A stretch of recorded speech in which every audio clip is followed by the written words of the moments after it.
Allez, c'est parti. Bienvenue sur la chaîne Akihabara 42. Je vous retrouve pour une nouvelle vidéo aujourd'hui. On est déjà début mai et on a enfin reçu les ceintures Shin Kamen Rider DX qui sont sorties le mois dernier au Japon. Donc il s'agit de deux produits en commémoration des 50 ans de la saga. Ceinture qu'on va retrouver à l'effigie du nouveau film. Donc on a les deux modèles qui sont juste derrière moi. Honnêtement, rapport qualité-prix, c'est indiscutable. Elles étaient disponibles lors du lancement au prix de 5500 yens, ce qui représente à l'heure d'aujourd'hui plus ou moins 35 euros. Sachant qu'aujourd'hui, on est le 9 mai, le yen est à 0,63. Donc autant dire que niveau rapport qualité-prix, j'ai été vraiment stupéfait.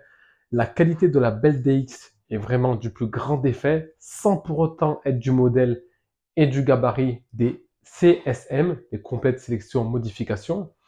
À savoir qu'il faut 3 piles pour activer les pouvoirs de chacune, et que le seul inconvénient auquel je peux faire face, c'est qu'au niveau des ceintures, le format est trop petit en fait au niveau de l'extension de la ceinture pour un adulte.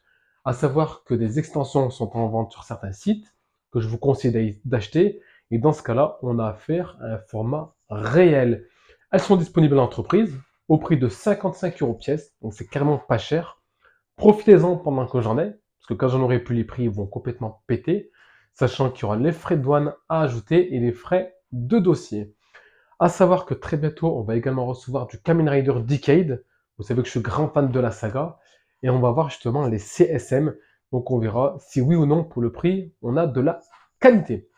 J'ai bientôt fini de parler pour passer à la présentation 3D. N'hésitez pas à commenter, liker, partager, abonnez-vous, c'est très important. Très prochainement, on va se retrouver avec du Kyuranger, alias Cosmic Fury en review, en version japonaise, donc bien version Kyuranger, mais vu que Cosmic Fury arrive au mois d'août, ça sera l'occasion de relancer une vieille saga qui a fait parler, mais pour laquelle la qualité n'a pas bougé en plus de 6 ans d'existence. Voilà, j'ai fini de parler, on est parti pour la présentation. On débute directement avec la ceinture en elle-même, qui pour moi est vraiment de qualité. Franchement, le PVC utilisé ou l'ABS est très très résistant. On a des belles finitions. Voilà, on a un beau contour. La qualité est vraiment de mise, j'ai l'impression, sur ce produit. La ceinture en elle-même, donc ici, pour les sounds, on va avoir de la LED à ce niveau, vous allez le voir.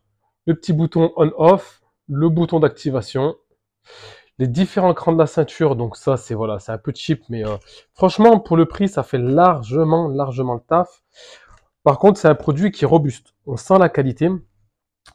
Et donc on va passer au LED, donc on va quand même voir l'habitacle complet. À savoir que celle-ci a deux modes que je vais vous présenter, donc le premier. Et on est parti avec les sons déjà. Son et lumière du plus bel effet, c'est ce que je vous disais, il n'y a vraiment rien à dire.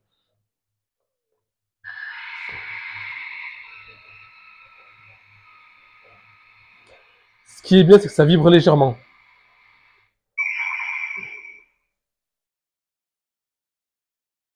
Pour moi, au niveau des DX, c'est les plus beaux modèles réussis à ce jour.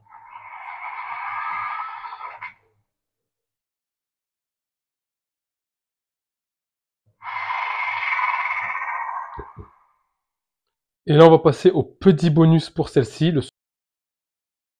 Donc voilà, on retire l'habitacle, on y met la seconde plate.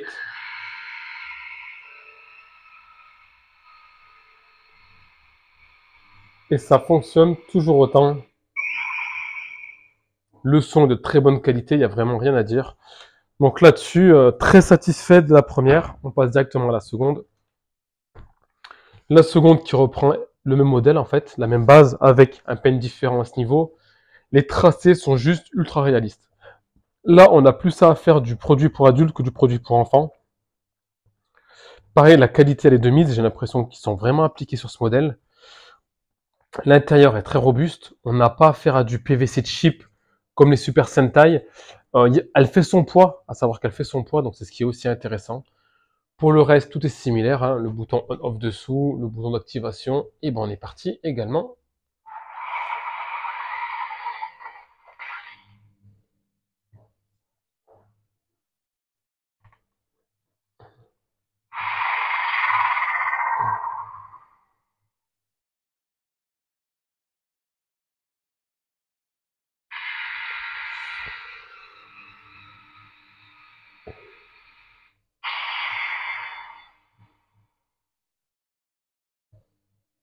C'est très réaliste. Honnêtement, c'est très très réaliste.